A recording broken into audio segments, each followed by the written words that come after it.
Floods swept through 40 villages in Kyaw Thao Township since 13th July 2019, affecting thousands of civilians, including the isolated Rohingya reports suffering Rohingyas today. In total, 40 villages of Kyaw Thao Township, no villages was heard to be out of flood, and its water have submerged the homes as well. In this natural disaster, no INGOs or government relief agencies were seen in supporting the affected Rohingya families in their immediate needs. Due to deep depth of flood water in the villages, Rohingyas were seen to be traveling via small boats on the main roads of the villages. Since 2012, hardly few Rohingya villages remained populated after the Burmese state-sponsored violence forced hundreds of families to be confined in concentration camps named as Internally Displaced Peoples Camp (IDP). Now, the few remaining villages are left in misery and are in complete isolation from the external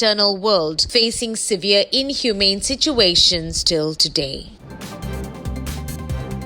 A pregnant Rohingya woman was left to death in a monsoon landslide on 15 July 2019. At a camp number 26 of Nayafara, heavy rain in this monsoon caused a landslide and the shelter below the landslide area was hit, killing a pregnant Rohingya woman. Her funeral was done by an INGO named Idara in the next morning. On the other side, due to narrow unconstructed roads in Block C8, Camp 11 and 12, of Balukali, 2 Rohingyas are facing severe difficulties in walking to their shelters via the hill slopes. In those camps, suffering Rohingyas have appealed to INGOs like BRAC and Action Aid to build roads on those slopes. In their appeals reply, both the INGOs have said they will build and even said not to build by the Rohingya themselves. Till today, no INGOs were seen in constructing those slopes, and Rohingya pedestrians are suffering badly in this situation. Since the beginning of this monsoon flood and landslide, death toll have reached to 4 for the lingering Rohingyas in makeshift camps of Bangladesh.